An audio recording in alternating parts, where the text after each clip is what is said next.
I apologize for that. But I was asking you how you are on the chat. No one is speaking to me. Oh my God, you guys. No one is saying how their day was, not even Richard. Just picking on him. But you guys are the ones I was asking how your day was. Okay. Anyway, so we seek to continue. Right. So Atara Solutions is a HR consulting firm, and we offer HR consultancy services. We offer HR manager outsourced. We offer learning and development. We offer recruitment or talent search. So if you're looking to hire or have some positions filled, do get in touch with us, and we can take that headache off of you and ensure that you have the right employees in place. All right. So you are tuned in to Get It Right with Atara Solutions. Get It Right with Atara Solutions is a webinar series that seeks to demystify issues in employment and entrepreneurship.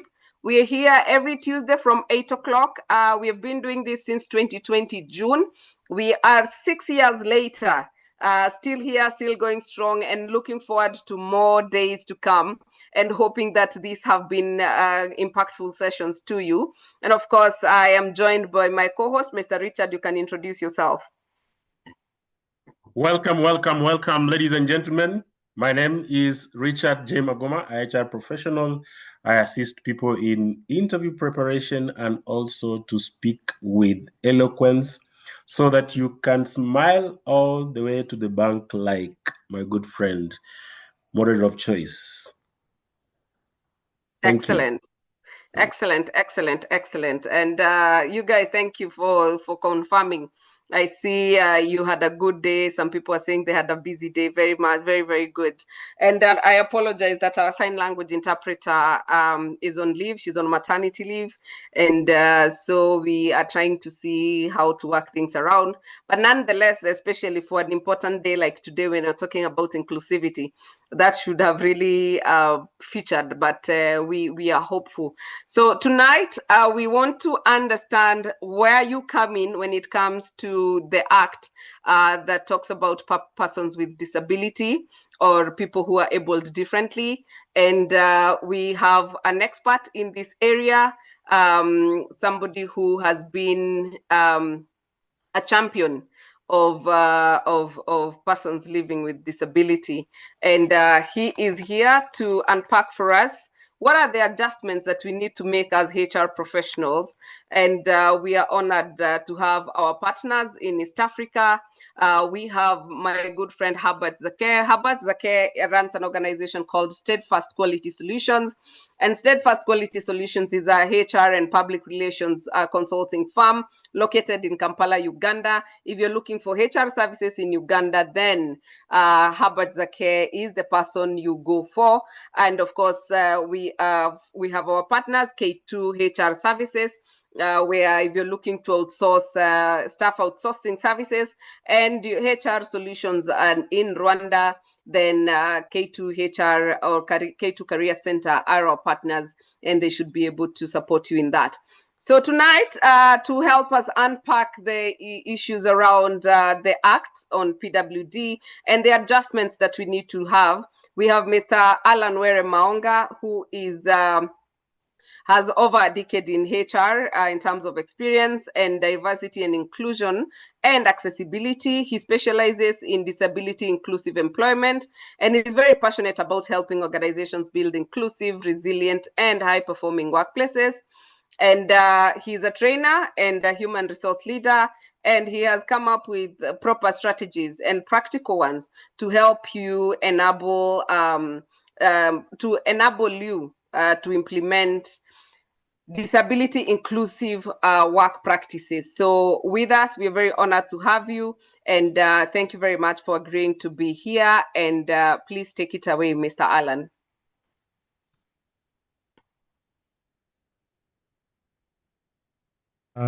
You're on mute. Thank you. Okay, thank you very much for the invitation. Thank you much for all the participants who have joined us this evening. I just want to make this conversation very lively. So if I'm too fast, please just flag me down. I should be able to stop. I am not sure in which journey we all are in the disability inclusive space, but I'll try and make it simple and easy for us to all of us to be able to understand. I'll be sharing my screen. My name is Alan, as Grace has correctly said it. I work with Next Step Foundation. HR professionals. I work with a number of corporate partners just to be able to walk through and then guide them in terms of the inclusive spaces. That is what we do on a day-to-day. So we are happy to be able to see more employers become inclusive and then more employers just to be able to walk the journey. My presentation today will be quite very short, just to be able to speak in terms of what is changing. The legal space in terms of inclusive employment is changing, but is our workplace really are changing. So we have quite a number of different legislations across the board that talks about inclusive employment, inclusive policies, inclusive practice. And this legislation cuts across the entire life cycle of an employee within the organization. It touches the number of policies that we have in different organizations. So we just want to quickly, very high level, look at what we all need to be able to know, whether you're a people manager, you're HR professionals, just to be able to manage a diverse team. And the first question that I wanted us to ask is, from where you sit, whichever organization you are working with, whichever entity you are running, what does your employee with disability look like? I've seen a number of my friends within the HR space talking about, we have an advert that has gone out. The advert has actually run for a month, whichever number of days it is, and we have a clearly stipulated down there below that women and possibility are encouraged to apply. But then we are not getting the participants' ability to be able to apply. Where are the candidates? So that is always the big question. Where are the candidates? So first, do we know how they look like? When we go out to be able to source and attract the participant with disability to join our organization, do you know how they look like? I have seen organizations which have big numbers in the tune of headcounts of 3,000, and they'll tell you we don't have anyone with disability. So do we know how they look? Do we know how they interact and how they be able to deliver their work at workplace? So that is a very pertinent question for us to be able to unlock today in this particular discussion, that then we know the different how different staff interact with the workplace, interact with work, interact with colleagues. Can it be a situation that one is actually a person with disability within among ourselves that is actually not declared? So disability itself presents itself in many forms. Two critical one. One, we have what we call visible disability, as what you can be able to see, what you're able to see up here. So all these images here is what you'll be able to see a person who has got a disability. So either they'll be using one form or another in terms of an assistive aid. So you can be able to see like the first one, the second one is one who is an amputee. So they actually visible, you can be able to see whether one is actually approaching you, one is actually having activity in the workplace, you'll be able to see that this person has got a disability. But then we have a bigger pool of person with disability among ourselves. Study shows that 24% of person with disability in the workplace have got invisible disability. You cannot be able to tell unless that particular employee, your friend, tells you that I have this type of disability. So they are among ourselves, but then why are they not be able to come out and be able to talk about the type of disabilities? Previous, some years back, we used to talk about belonging in the workplace, bringing your whole in the workplace, and that is the element of this particular discussion today. How do we make a situation whereby all of us who have got both invisible and visible disability, we can be able to come up and be able to declare that this is what I have, and can the workplace really, can my manager, can the policies really be able to accommodate me, deliver in my work? So as we move on, disability can either be visible or invisible. An employee can either be born with a disability or acquire disability in the line of work. And in all of us in our workplaces, we have what we call the occupational and health safety and all those acts that just make sure that the workplace is safe. But then in the event that you acquire disability in the work of place, what does the policy in terms of disability talk about that? I know we have a practice that most of us HR do when we ask for medical fit note from doctors to be able to advise management on the administrative action that needs to be taken to an employee. But then the law is changing, and we're going to see how the law is changing and how the law is actually bringing some rail guards to be able to make sure that an employee who acquires disability in the line of work is protected. So the law actually is be able to expand that and be able to make sure that those rail guards really protects that particular employee. But before we go that, let's look at the numbers, why this discussion is important. Across the board right now, we're talking about 15 to 16% of the global population are persons with disability. That is roughly slightly above 1 billion people across the globe are persons with disability. So from a HR perspective, this creates a very attractive point in terms of talent search, talent pool. We're talking about 1 billion people that we can be able to tap if our processes are inclusive, is our ERPs are inclusive, is all the things that we do are inclusive, then it basically means that we have a billion people that we can be able to attract.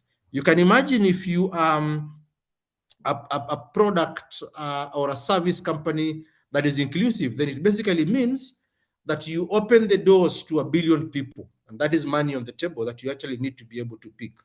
But then this 1 billion people plus are distributed in the different forms of disabilities. So we have actually those who have sensory disabilities or impairment. We have those who have mobility challenges in terms of walking. We have those who have intellectual disabilities. We have those who have visual disabilities. So they're actually in between there in terms of pieces. So different countries have got different severity depending on different conditions. But across the globe, it is a billion people, more than 1 billion people. These are WHO statistics. And if you cascade down that data down, you'll be able to find almost 16% of your country population should be hypothetically person with disability. But then when we come down to very granular to country level, we look at your recent statistics that were done by your respective countries. Which number does it put us at? So if you look at that, then you get the actual representation that you have per each country. So all these different types of disabilities that people have actually are within our workspaces, and we're going to look at that, how they project themselves. But then no one staff can wake up today in the morning and be able to say, I am going through, or this is my type of disability. They have to go through a scientific process, which is a medical process. So it's a medical process through a medical facility that this person will be able to be declared a person with disability and be able to be told which type of disabilities.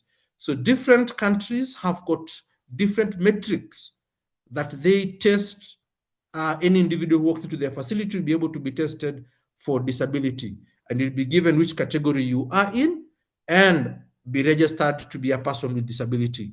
So staff should not wake up in the morning and say, I have a disability. They have to be able to prove that they have a disability through a medical assessment that the doctor will be able to give and be able to be given a certificate as a person with disability. So for purpose of this discussion and purpose for HR perspective, if you look at the column where we talk about the visible disability, so we have multiple disabilities, and you'd see someone who one may be using an assistive device. Either you have a pair of crutch, or you have one crutch, or you're using a wheelchair.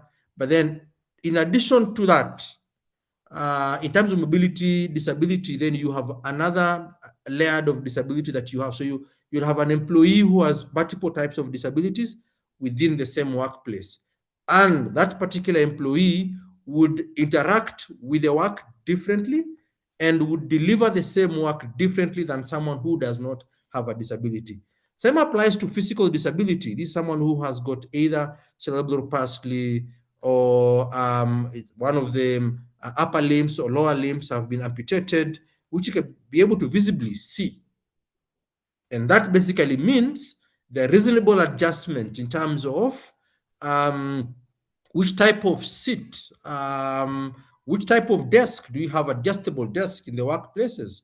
All those come into place. Do you want to have them sit on third floor? Do you have elevators that will go to third floor? So all that also plays a significant, a significant point in terms of where do you position your staff across the organization. We have those who have sensory disorders, and these are quite many. You can think of your 5 senses, 6 senses, 8 senses, depending on the school that you went in. Blindness, hearing loss, sensory disorder. You can be able to have a staff who sits on the aisle. And you have, so if this staff has got a disability, which is a sensory impaired disability, and you position them to be able to sit on your office aisle. So whenever Jane, Isaac, whichever your employee is that likes to be able to wear very strong cologne passes by, and I have a sensory disability. So once I pass through that particular employee, the strong cologne that I'm putting on actually affects that particular employee, and you'd find the employee loses concentration. Or if you're working in a very busy airline, or your offices are just adjacent a busy highway, and you have this super bike that just passes by, and the employee sitting right closer to the window.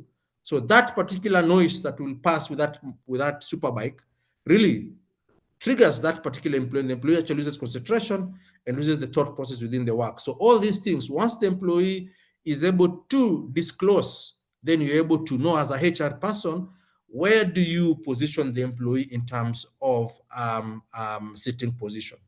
We have those who have got developmental disabilities. This we talk about autism, Down syndrome, also are part of us, and we really need to be able to know where do we position them. Have you seen someone who walks into the office first thing in the morning? So you walk in and you meet me at the elevator, and you start asking me, but then I've just received yesterday report. Where are you with this? But then if I am someone who is have autism, then I have actually come from a very stressed environment through my transition from home to office. So I've just walked in. I need about 10 minutes, 15 minutes just to be able to collect myself, decompress. But then if you start asking me about, I didn't receive this report, when can you be able to have a meeting today? Before I decompress, then you actually throw me off balance. So you actually need to be able to give me some time just to come in, relax, put my bag down, get a glass of water, if it's coffee, and just to be able to come, have myself into the work situation, and then be able to have now all follow-up questions that will be able to come. We have learning disorder.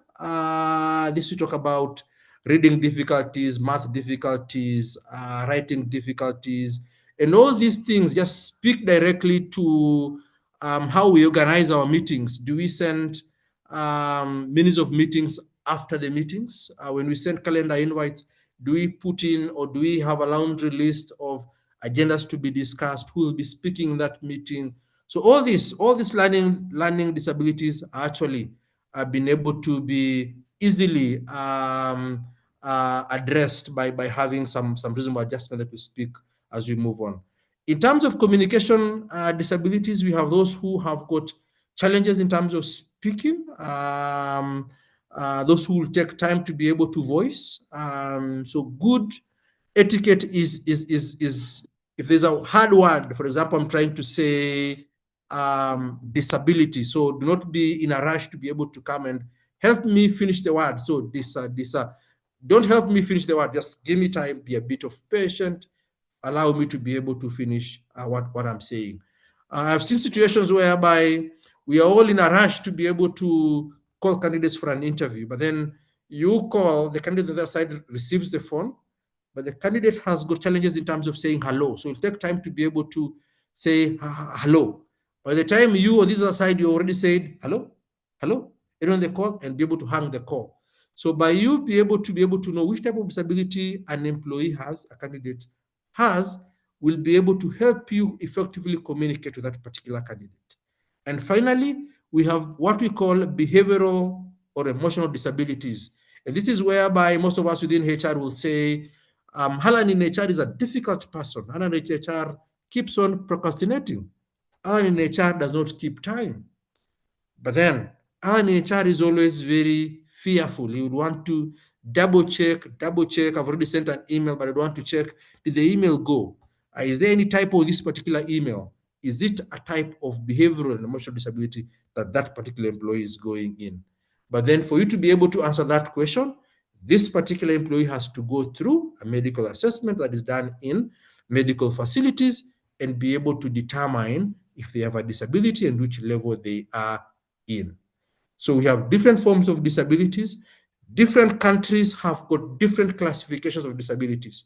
From a Kenya perspective, we have about 11 classifications of disabilities, which have been classified by the Ministry of Health. If you go towards India, they have about 21 thereabout. So it keeps on varying from region to region, from country to country, because these are medical classifications that are determined by different countries that we are in. So depending on where you are, encourage your employees, those who don't know their disability status, if they wish to be able to know, allow them to be able to go for check in the medical facilities that are around your offices. For those who have not declared, encourage them to be able to declare so that you can be able to effectively manage a diverse team within your workplaces. So with that said, there is an assumption whenever you see someone with disability, you see the person first, you see the disability first before the person. And this heavily speaks about the way we treat, the way we recruit, the way we promote, the way we remunerate, the way we conduct performance appraisal to persons with disability. And all this belief in terms of seeing this person's possibility, then it basically can be classified into many models of disabilities. And I've just picked 3 for the basic of this particular conversation. And then these 3 will actually bring in why we see the disability first before we see the person. Every year in HR and organizations that we are in, we have what we call the ESG, social, corporate, and governance, and all those reporting that we do. We also have what we call the responsibilities, that corporate social responsibilities that we do. And it always comes towards the end of the year. You see, we put very fancy boxes along the aisle, and we ask our staff, if you have nice shoes, grocery at home that you don't use, can you be able to drop them at that particular drop box? All those things. So it's a charity model. So what we believe is that the person with disability cannot be able to work. They need to be helped. From different contexts, different countries, we have what we call special schools. So they cannot be able to go to the ordinary school, so they have to be taken to a special school somewhere to be able to have special learning. So that is a charity model. So when you're doing recruitment from an HR perspective, then we'll say, do we have easy roles, less risky roles? So we look at a call center role, we look at an admin role, to extension, we look at an HR role. That these are easy roles to be cordoned for person with disability. That's a charity model. If you are a good reveler and there's a Friday and you walk into your joint and you find someone with albinism, you find someone in a wheelchair in that particular spot, so you wonder, why is this person at this particular hour outside? So that's a charity model. But then you have the medical model, which also is very rampant within the organization. So if one gets or acquires disability in the line of work, we are quick to say, let him go through a medical process. He'll go through a medical process, have himself checked or self-checked, and then we'll give time, we'll write to the doctor and be able to ask, can you give us a medical fit note? This person was a driver, and this is the role that the person was doing. This person was our a technical manager, and this is the role that he was doing. Is he able to, or she able to come back and perform the role? So once we receive the medical fit note, then we'll advise management and tell management, hey, we have received this medical fit note, but then John, Isaac, Mary will not be able to perform the role. So then we have a legal backing to be able to relieve Mary John from his or her duty. So that is used to be able to happen. But the law has slightly changed. From a Kenya perspective, you cannot be able to do that. So the law has introduced that you have to have that particular employee for the rest of the lifetime of the employee until two things happen. Either you get a suitable role that you can be able to place that particular employee. That is one scenario. Alternatively, if your establishment cannot be able to support an additional role, so you create a super role for this particular employee, and the employee will be able to occupy that role until when he or she will be able to involuntarily leave the organization through resignation or through retirement. But then there are other legal ways that you can be able to see how do we be able to have a win-win between the employee and the employer in such a situation, and that comes in looking at what we mean by reasonable adjustment. The other key area to look at in terms of legislation, so the legislation across the board has actually moved. So right now we're talking about what we call a social model or a right-based approach, whereby all the legislations that are happening now across the board, whether in Kenya, Uganda, Burundi, Ethiopia, or India, are actually what we call right-based approach. So all these roles are protecting the rights of the employee with disability. So you'll see more of employees saying, would we receive penalties? Will we be taken or have been dragged to court because of a misstep in terms of inclusion? And that's what we want to address. So right now the laws have changed across the board.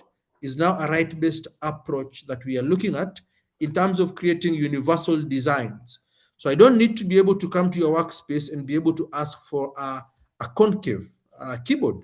I don't need to come to your workplace and be able to have a ramp, because you actually, across the board, across the globe, we're talking about universal design.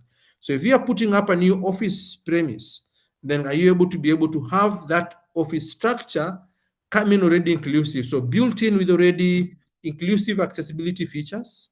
When you are actually purchasing your work tools, including laptops, they actually come with already inbuilt accessibility application in it. So it's actually a universal design. So it's just going to be a plug and play. But then there are those that, of course, would need a bit of requirement to be in. So different countries have got different legislation that will support what we call this right-based approach. And this legislation actually part of what is a UN convention. So across the board, we have about 103 countries across the board, or 93 countries thereabout. But out of all this, almost all of them have signed this UN convention. It's called Convention on the Rights of Persons with Disability, that clearly brings in one unified definition on who is a person with disability. Back in the days, because we didn't have a unified definition, so each countries had got their own ways of defining who is a person with disability, have got their own ways of defining what reasonable adjustment is, have got their own ways of defining what the rights of a person with disability are in. So all the countries have actually signed this particular convention that clearly defines who a person with disability is. And it defines as a person who has got either permanent disability or temporal disability. So permanent disability is you have disability for life, but temporal disabilities is you have slightly been involved in an accident and you are undergoing treatment. And this treatment will either lead to full recovery or will have you declared to be able to have a permanent disability. So that definition clearly encompasses that and also defines that clearly. It also defines quite a number of other areas that you're looking to do in terms of reasonable adjustment. It also broadens the definition of what we call discrimination from a point of employment. And when you are reading the Convention Rights of Possibility, you have to read it in conjunction with your local legislation in terms of employment legislations that you have, and be able to make sure that then they are in line in both of them. Those countries which have got the Possibility Act, including Kenya, Tanzania, Uganda, and Rwanda, this particular act heavily borrows from the Convention of Rights of Persons with Disability. So it's just a matter of taking this convention and cascading it granular to the country level. And then we have quite robust legislations that guide IT products and services. And why I've put this one here is clearly to be able to look at HR ERPs that we have in our workplaces. And right now I'm seeing a lot of adoption of AI, which is also quite very nice. But then are they meeting accessibility standards? So just to be able now to discuss this heavily we have definitions that have been proposed and which are now coming down as a practice level within the HR day-to-day practice. And these definitions are here. I've just picked a few which we have to be able to carry with. So the legislation here, this Convention of Right of Person with Disability, is now bringing in or broaden the definition of discrimination. Ideally, discrimination in the workplace, we used to talk about gender, religion, color, tribe, depending on where you're coming from. We used to talk about disability, of course, itself, their religious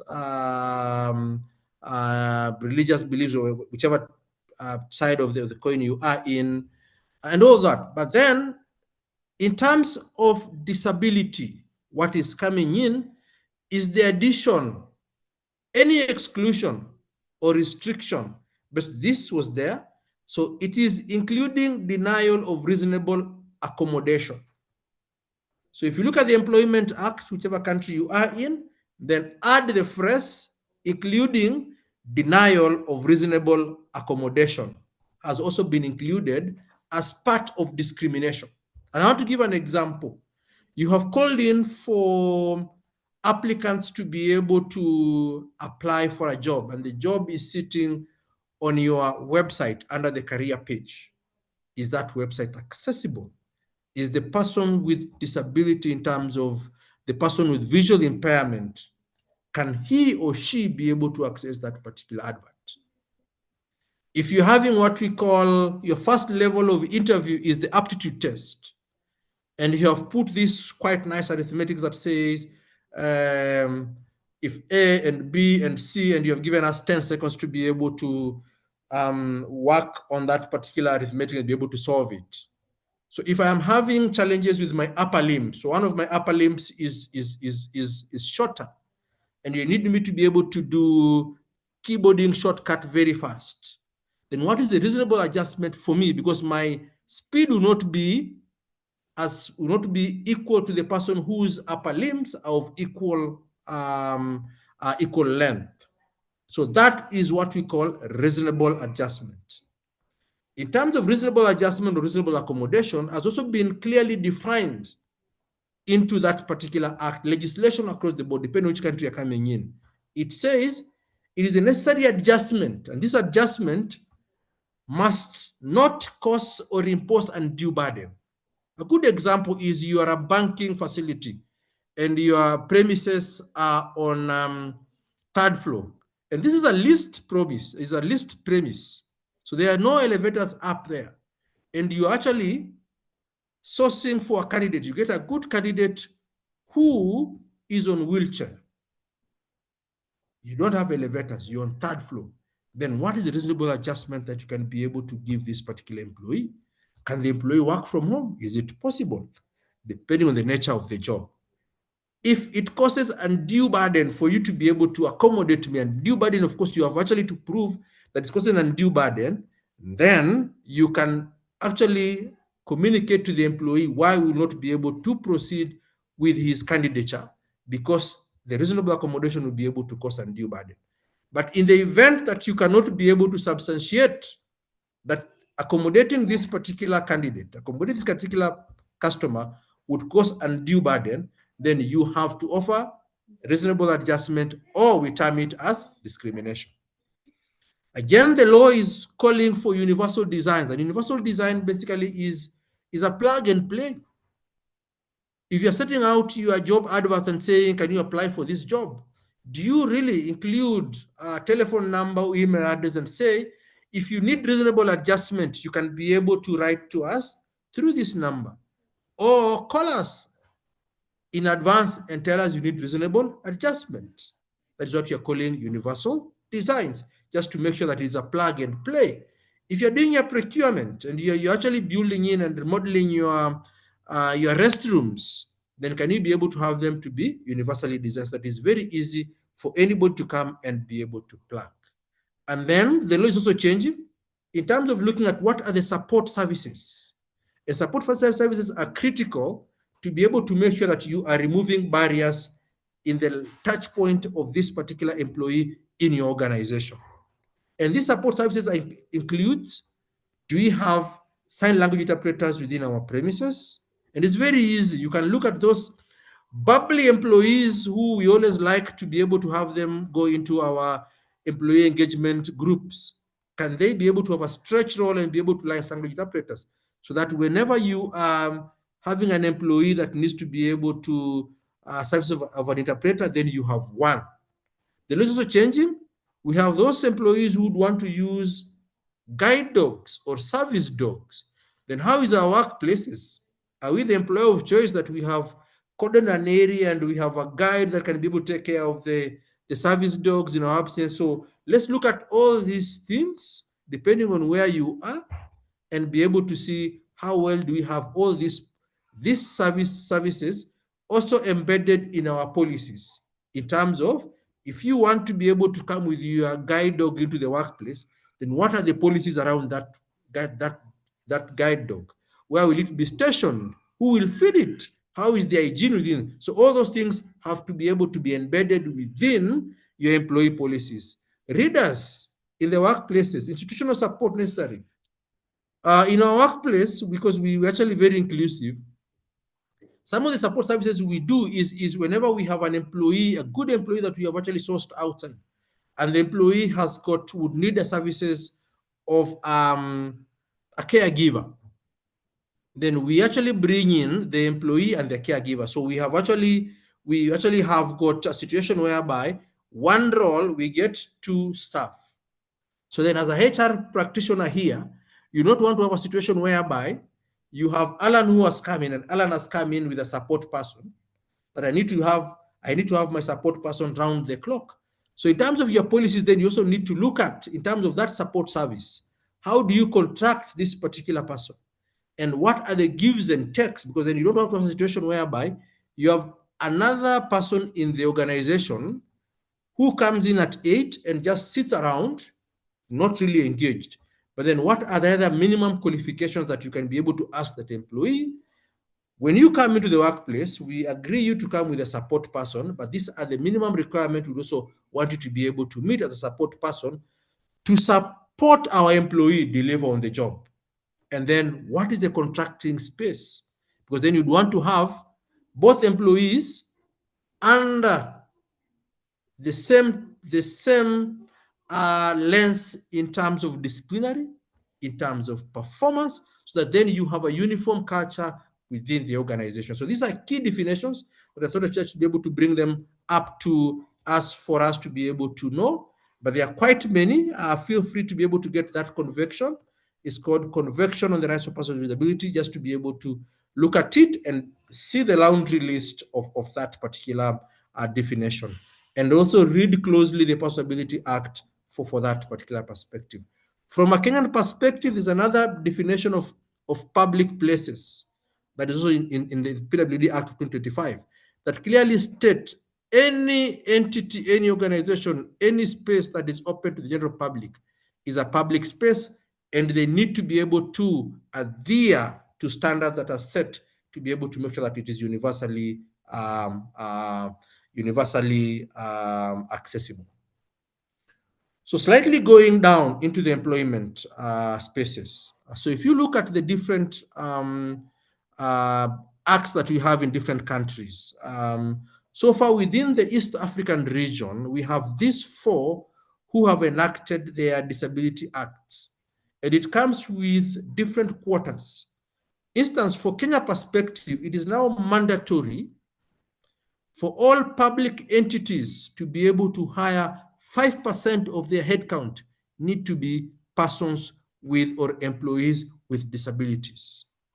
But then for the private sector, as long as your employee base is 20, then you need to make sure that your staff count now is 5%. So 20 plus employees within the private sector in a Kenyan perspective, you need to make sure that now your 5% target kicks in.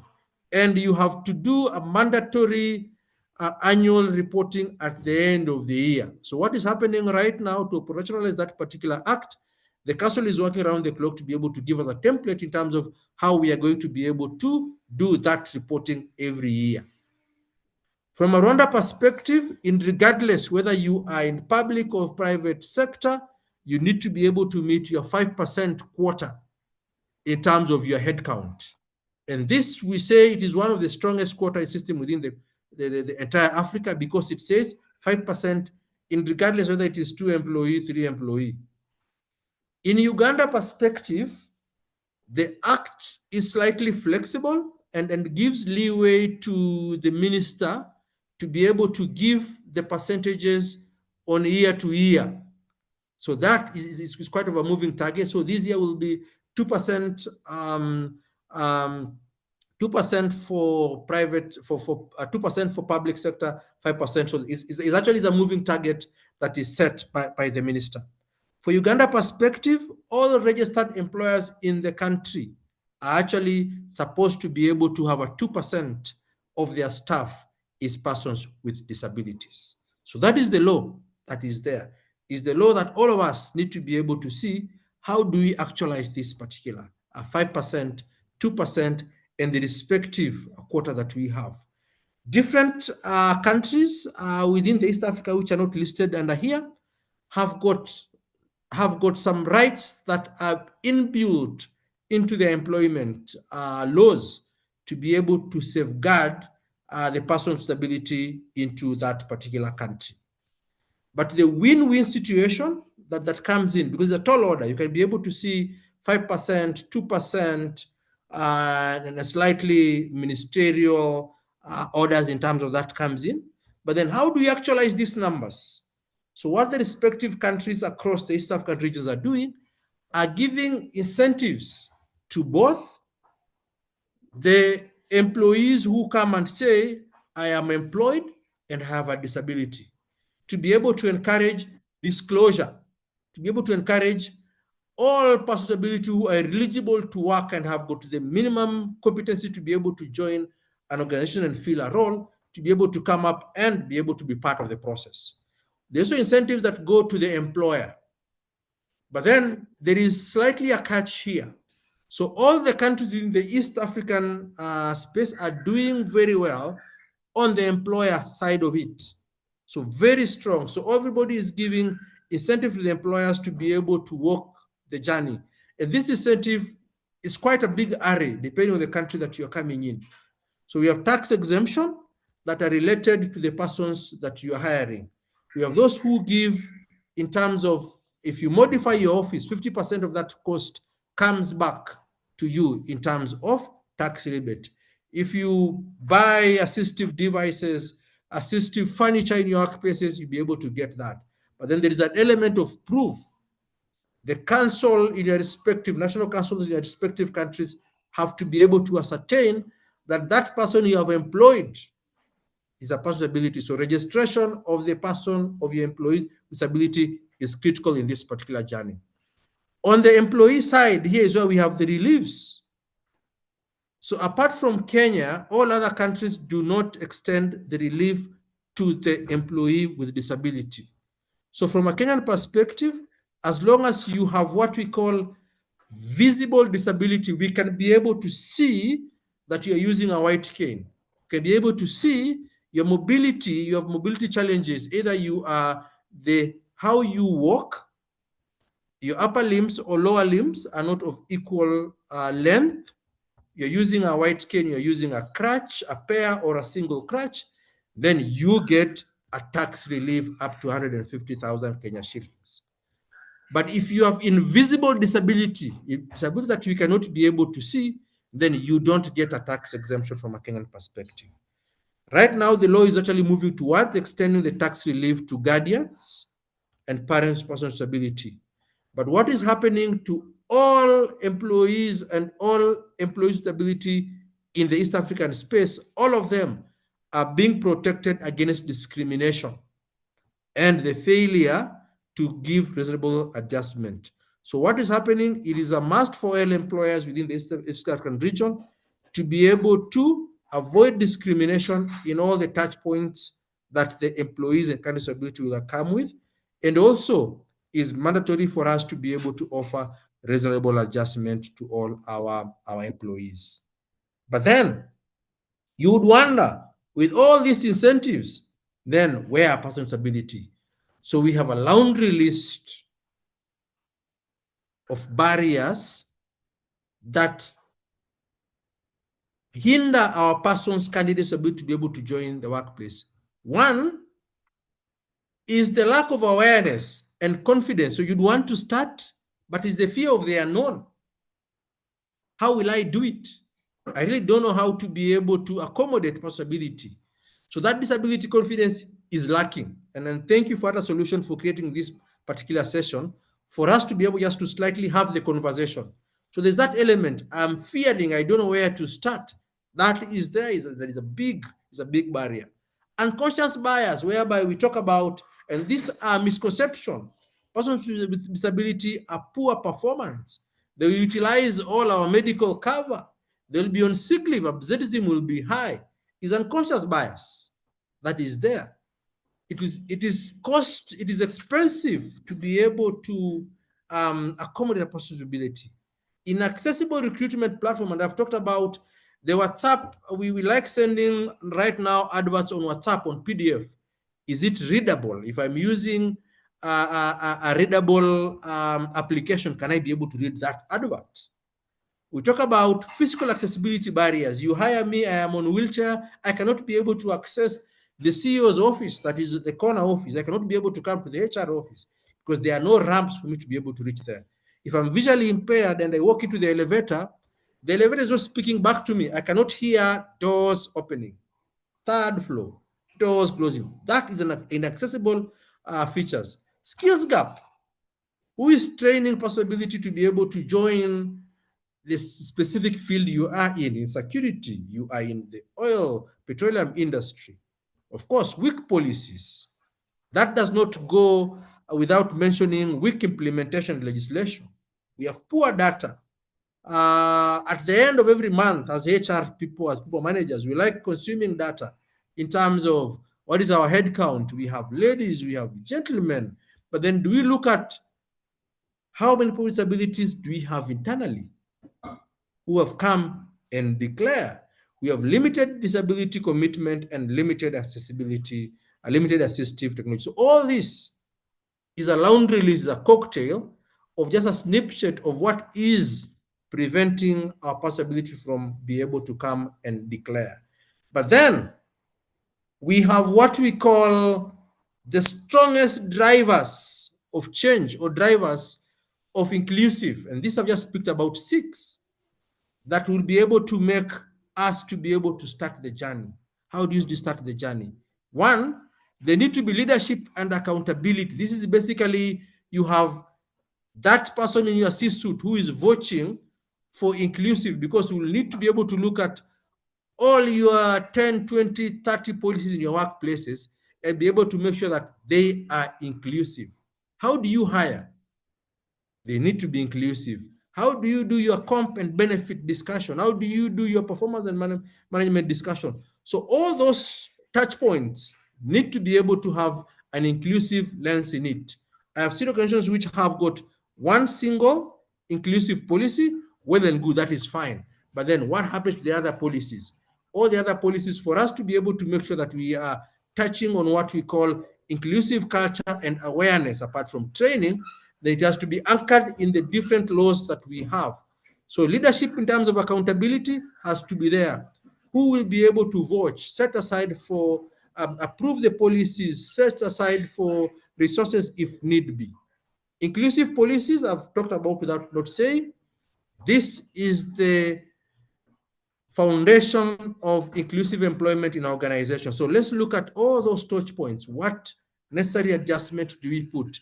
Do we allow for 1 month, 2 days, 3 days work trial as part of an interview process to be able to make sure that Alan has got challenges with speech, but then can we give him, depending on the complexity of the job, can we have him have this job as a job trial to be able to see how he or she would be able to work on that particular job? Universal designs, started talking about it. Can we be able to build universal designs? And they are there. All our laptops are coming in with these particular features. But then what about the hardwares? What about the physical infrastructure? Let's look at that. Workplace adjustment, it goes without saying. Flexible work arrangement, can we be able to allow our employees the ability to be able to work from whichever point they are in? If we cannot be able to procure a job software, can we be able to have what we call bring your own device, BYOD policy in the workplace to make sure that then we are accommodating everybody? Inclusive training, and of course, disability inclusion is a journey. We have to measure, we have to keep on tracking, and for us to improve, they need to be able to collect data and monitor progress. Where did we are? We started with 0 employee disability. Right now, we have actually remodeled our workplaces, our policies are inclusive, we have done staff training, we already have 1 staff in our organization who is a person with disability. So you have to track that on a day-to-day basis as you move forward. Quick one, as I'm almost going to end that we pick questions. If you want to be able to start the journey, where do you start?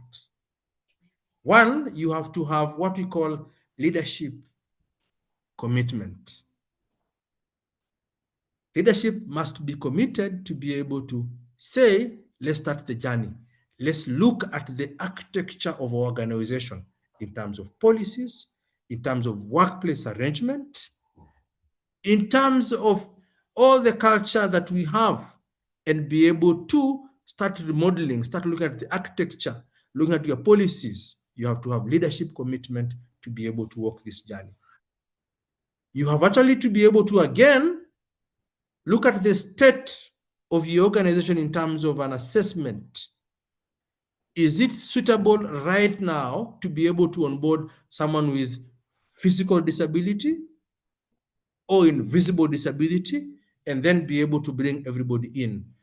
Are our staff being able to train on the disability etiquette, the do's, the don'ts, and all that? Are our people managers ready to be able to support an inclusive team? So once you be able to have that, then you're able to map on your short-term, mid-term, and long-term goal. Of course, that will not be success if you don't look at your HR policies. How do you hire? How do you retain? How do you transfer? How all those things have to be looked at with the lens of reasonable accommodation. How do you do your internal trainings? Is your internal learning management system inclusive? You have to start from there also and give all the employees within your organization a easy and a good experience. Of course, reasonable adjustment is quite key. How do I ask for reasonable adjustment without staff starting to be able to create discussions about Alan at water point? So that then today I am having a concave keyboard, then people will say Alan is a friend to HR. Alan is a friend to the procurement person. So how do we create and be able to have a process that Isaac, Peter, can be able to easily ask for reasonable adjustment without being victimized? And of course, people manager, hiring teams, HR should be able to be trained how to hire a person with disability. And it's very easy. A person with disability have worked with a support system. So you would find you have 10 candidates who have got disability, who apply for job, you speak to them and they put in the application. But on the day of coming for interview, you realize only 1 or 2 showed up. Is because the candidate resonated with the role, but the support system, these are the guardians, these are the friends, really have not bought into the idea that you are actually an employer of choice. So they would want to safeguard their friend, they would want to safeguard their dependent, they would want to safeguard their brothers and sisters, and they will tell the person, that is not a good employer. And you'd find this candidate would not be able to show up for an interview.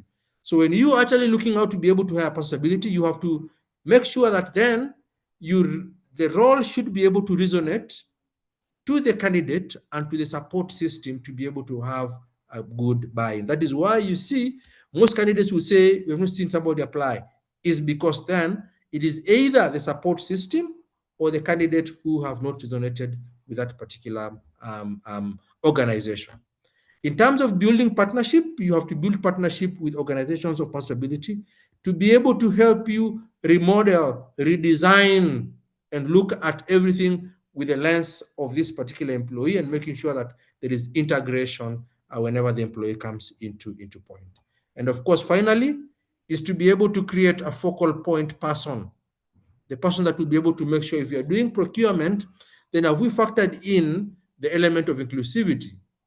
If you're going for a team lunch, then have we looked and asked for the possibility, which are these accessible joints that you always frequent that you can always be able to go? If you're going for a team building, then is the focal person will be able to make sure that then the inclusive touch points have been catered for, and all your employees are part of that particular journey.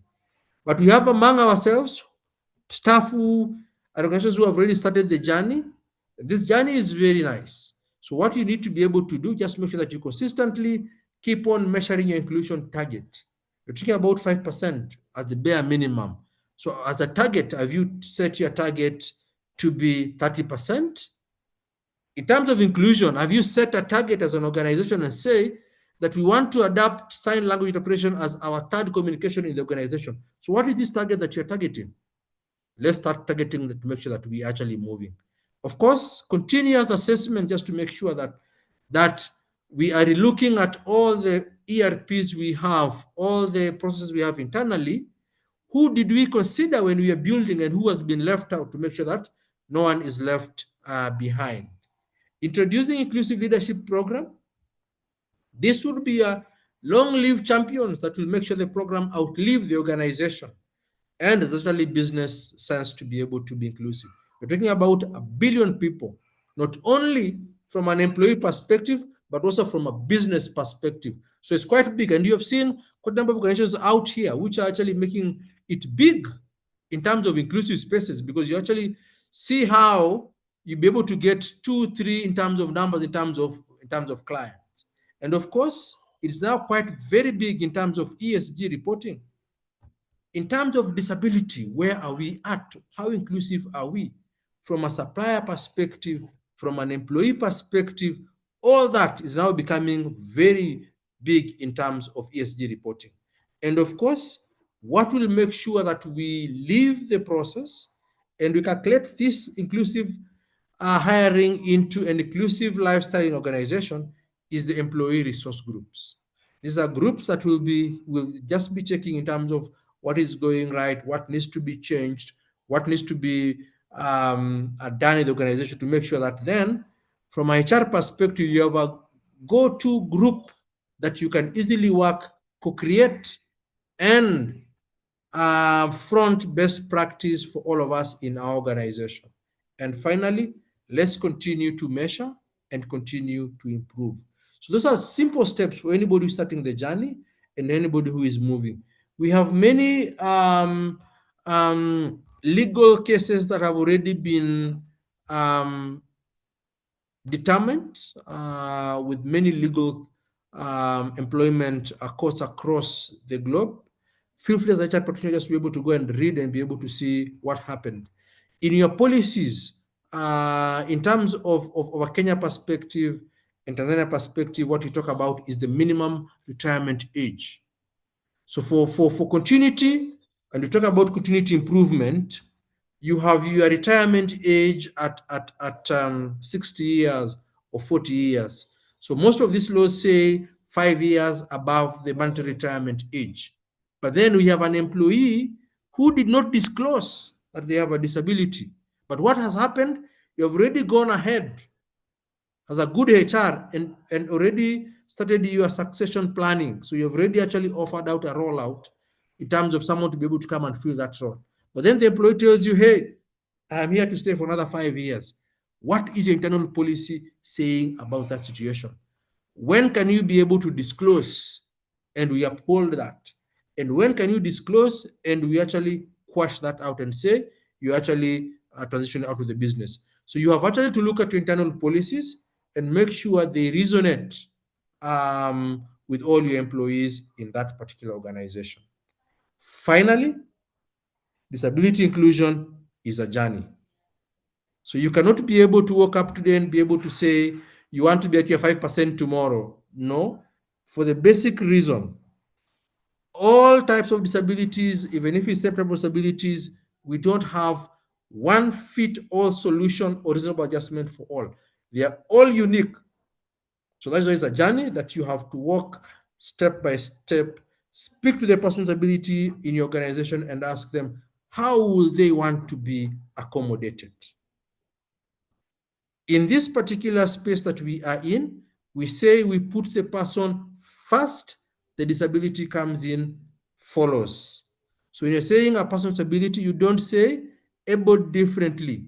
You don't say the disabled. You don't say person living with. You say person with disability. For example, I live with my spouse here. So Alan lives with my spouse. So if tomorrow I see things are thick, we can say we are parting ways. So Alan will no longer be living with the spouse. It's the same way. If you say person living with disability, it basically means tomorrow he or she will wake up and say, I no longer don't want to live with this disability and drop the disability. But we say disability is permanent or temporal. So we say person with disability, Alan with disability, John with disability, or HR with disability. So you put the person first and then the disability follows next. I would want to stop there to be able to pick questions that are coming, just to make sure that we answer as many questions as possible. Apologies, these have been quite very fast, but happy to be able to go back and clarify areas that you would need clarification. Thank you very much, Alan. I'm here thinking we need a bit of these sessions as well to just create awareness and to make sure that we are also complying, because I think this is something that we really need to preach some more. So it's now, my God, we are, okay, if you can indulge us for about 5 minutes, we shall try and combine your questions. And Alan, we ask that you make them short so that in the next couple of minutes we are done. And be able to also close on time. So if you can indulge us for a few minutes. There's somebody who is saying, I'm not sure if I missed this. Where do you place a person of short stature? And what is a service dog and what for? Those are quick fire questions. Yeah, thank you. Person with short stature, of course, if you are four and below, you are a person with disability. A service dog is a service dog. You can call it a service dog. You can call it a guide dog. There are a number of guys who, in different developed countries, they use them. So it's a dog that guides and protects someone who has got mostly low vision. Okay. There's somebody who's saying, Leah, when is the best time to discuss disability? During interview or after hiring? Especially for those who have learning disabilities and invisible ones. And number 2, will HR allow and employees to use accessible apps that they have been using before to use in the office without stigma? Do you want me to read all the questions? There are 4 in one. Yeah, it's fine. You can just read the line. I can answer all of them at once. Okay, then some PWDs need time out, especially those who need caregivers a lot. They are great at their profession, yet they need time out occasionally. How will this work? And then she makes a comment here. Always ask the PWD employee whom their support group in OPD is for support and inclusivity. So you can go ahead. Okay, thank you for those questions. So the element of disclosure and looking at currently across the globe where we're talking about data protection. So the element of disclosure is something that we encourage the employees to be able to disclose at whichever point. So this disclose can be done whenever the employee, the candidate feels comfortable. So it's our duty as HR personnel to make sure that as much as possible, we ask our candidates to be able to disclose at the earliest point. I'll only disclose when I feel comfortable. So you have to make your candidates comfortable on the onset to make sure that it's a safe space. They can be able to disclose and they'll still be able to go through the interview process with available, reasonable adjustment. In terms of accessibility of applications, it depends with the industry that you are in. For example, if you're not in a position to be able to buy just softwares, there are quite a number of applications which are free, but then depending on your security architect within your organization, that is why it's very important to have what we call bring your own device policy in your organization, so that then when you allow me to be able to come with my device, then I am installing this device or patching it in my employee ERP, but then it's within the law, is within the security measures within your workplaces. So it's a matter of, do you have a policy of bring your own devices? Then that application should be able to follow that so that you safeguard on your data that you have. In terms of caregiver, for those who have caregiver and can be able to see, so there are a number of challenges with a caregiver.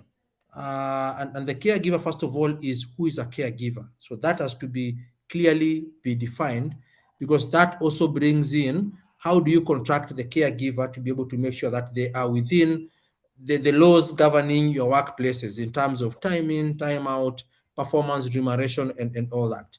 So for you to be able to bring a caregiver, two options. You may allow, ideal situation is ask the candidate to be able to come with their preferred caregiver, but as an employer, you may guide on the minimum requirements of the caregiver. They need to be able to have this level of education so that they can be able to support your employee to be able to deliver. In terms of the support, the best person to ask for support is your employee. Good question, because we have employee who are called Caro. Caro can like to be called Caro, Carolina. So you ask the employee, how do you want to be called? How do you want to be supported? So the employee would be able to give you all that. All right. And can a reasonable, why are the invisible disabilities not given relief, especially if they are registered as PWD? And can a reasonable accommodation which has been implemented be withdrawn by the employer? So invisible disabilities currently are not part of the what has been listed in our tax law. We had hoped that it will be part of the finance bill that was written, was actually released last month, but that did not happen. So it's a bigger conversation that is still going on through the legislative process. We hope that that would be actually be brought into the be added into those other categories. Reason why it has been left out, because it is very difficult to be able to ascertain the threshold of that, but then it's currently being worked on to make sure that it does not create discrimination in terms of that benefit. So it's a bigger conversation that is going on. We hope to be able to see it come to be part of the benefits that persons with ability, invisible disability, will be able to get. In terms of reasonable accommodation, we are saying the definition of discrimination has been expounded. And if you fail to be able to give reasonable accommodation, it is discrimination. So in the event that you give me reasonable accommodation and you pull it back, then that is discrimination. So then it actually now opens an entire changes the context. So if the employee it can actually lead to constructive separation. It actually exposes now you. If you give and pull back, can lead, because this is not a benefit. This is a right. You can only pull it back if it is causing undue burden. If it's not causing undue burden, you cannot be able to withhold it because it will be discrimination. Interesting. And how does one, okay. Mercy, that is a longer question on how to get exempted. Maybe Alan can text that. I'm saying that because I know the procedure is a bit lengthy. So, and we really don't have time. There's somebody is asking, is it true that the retirement age is plus 5 years for people with disabilities, or what was that? Yes, retirement age from a Kenya perspective, it is, if you have a disability, it is, you have 5 years addition to the compulsory retirement age. So if your organization retirement age is 50, so if your disability is 55. If it is 60, then you go to 65. That is correct. That is the law. Is there an organization that audits disability compliance? Yes, we do it. Even the council do it. So we have quite a number that does that. Okay.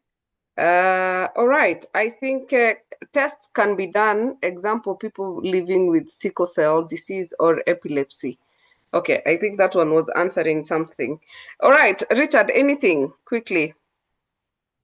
I do not have anything, only briefly to say, I can see from a legal perspective, from a sensitization perspective, everything is in place. How can we have the same energy? Just in one word, how did you find yourself with this energy, enthusiasm for these kind of things? Because I can see everything is in place.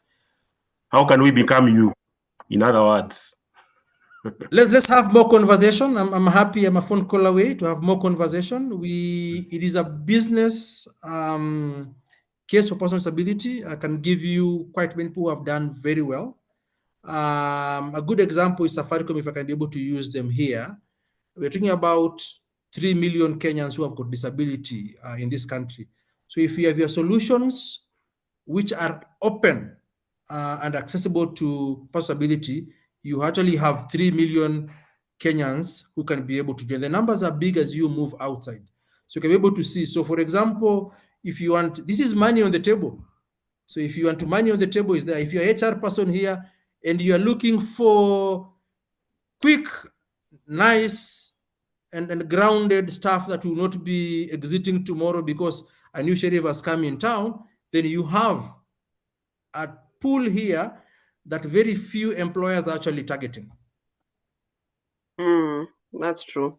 I think my two final questions. How do we reach out to Alan? Mercy is asking. Maybe you can share the details of your contact details on how people can reach out to you. And somebody was asking, who pays for the caregiver of the employee when you hire somebody who needs a caregiver? So it depends. So government has given rates, but these are just stipend of up to 25,000 per month. But then, as an organization, when you bring in that particular caregiver, then it's only nice that you also build in a stipend to it. So it's actually part of the cost to company. So depending on the minimum criteria that you set for that particular caregiver, then you'll be able to pay that salary. I want to give you an example with ourselves. So ourselves, we have a staff who is has got a caregiver. And the caregiver, we have two separate contracts. So we have a contract with the employee and a contract with that particular caregiver that guides. So the terms of reference are how to be able to take care of this particular employee. So that you don't have a situation whereby it is 10 a.m. in the day, the caregiver wants to leave and leave the employee here. So then we have, and that particular caregiver receives pay from the company directly and just as other employees. Yeah. So within the same company structure. All right. There's somebody who talked about kindly define undue burden. Undue burden is, let's say, for example, you want to put a ramp and you are on a list building. You don't have a ramp, you don't have elevators, and your cash flow at that particular point cannot be able to sustain you to be able to put the ramp or put an elevator or buy assistive, buy flexible, adjustable tables. This, when you go that route, it basically means it will hamper on your operations, it will hamper on your cash flow. Then that is undue burden. But before you arrive at that, that's what I was saying, you need also to have a policy. It's called bring your own device. If you cannot be able to do that, do you have a workaround it? If you cannot be able to procure a JAWS software, can this particular employee come with their own JAWS software? If I cannot be able to put a ramp, can I work from home? If all those things is a no, and if we accommodate you is undue burden, then we are at liberty to be able to let you go. From a Kenyan perspective, we have what we call Fair Administrative Act of 2023. Yeah, I'm not sure the year. That says that administrative actions has to be in writing. So you have to write to the employee and tell the employee we cannot be able to proceed with you because of these issues, and you close it at that. Wow, you ladies and gentlemen, thank you very much. We would love to continue, but we are really, really pressed for time. And I hear you, and this is a sign that we really need to do this. And at a board member who is a PWD with a guide, how do we pay? Well, that is a consultancy question. I propose that you you really look for Alan and his organization. They should be able to guide you on across these lines. And I promise you, your questions will be answered to the best of their ability. So, ladies and gentlemen, it's already almost 9:30. Allow us to not continue with this conversation at this. We put a pause, and hopefully we can organize another session sometime later and have a different angle to these conversations around people who are able differently and how we can become inclusive. Alan, you guys can give Alan claps and the emojis and the love and the ululations and the celebration, because he has done an amazing job. So you can just share your reactions to this session. A very, very, very, very, very very, very interesting session. And we really, really appreciate and thank you for the love and thank you for everything.